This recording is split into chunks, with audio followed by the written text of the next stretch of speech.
Hi guys, welcome back to Arsenal Army. Now it's a bit of a different one this time. I'm showing my face and you're gonna hear my voice, but thought it'd be a bit more interesting than the AI voice. So it's international break, and normally it's a quiet period in football. However, for Arsenal, we've just learnt that Saka is pulled out of the international camp with a minor muscle injury. Hopefully, it's not too important or a big issue for him, but it's something to look into. He had a minor muscle injury and he's going to miss Brazil and Belgium friendly games. Luckily for England, they're not too important, but for us, it's very important to know that he's going to be back for the City game. That's a massive game in our season.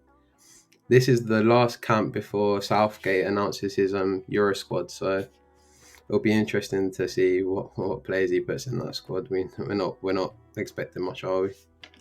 Another thing to take note of is yesterday we played a behind closed doors friendly against QPR. We did lose 4-0, which is again another thing we're hoping not to read into. But it was known that most of the under-21s played. But the key things were Partey played 60 minutes in that game, which is always good after his long injury struggles. And Tomiyasu played 45 minutes, which is another key player to have back in the squad.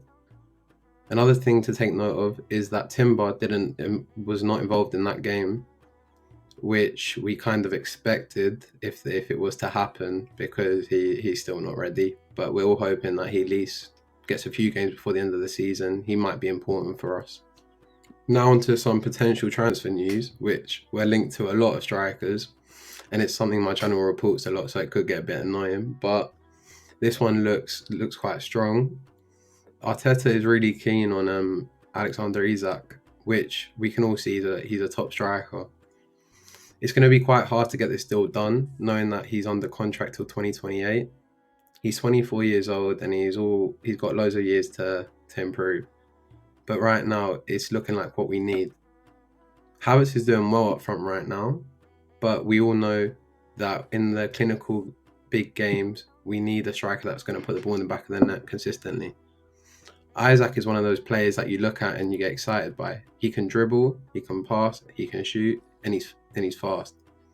So this is one to look at. We know that they paid around 63 million for him from Real Sociedad. So knowing them, they're gonna want 80 million plus. I wouldn't be surprised if it's near the 100 million mark. They're willing to sell as they're struggling financially right now to balance the books. We also need to sell to buy, hence why the links away from Nketiah, Reiss, Nelson and Smith Rowe are happening. So this will be an interesting one to keep your eyes on. It will be a hard one for Edu to complete, but hopefully we're going to get a striker of this kind of caliber in the summer and we can only improve. Anyway, thanks for watching. Let me know what you think of this new style of video, and I'll see you in the next one.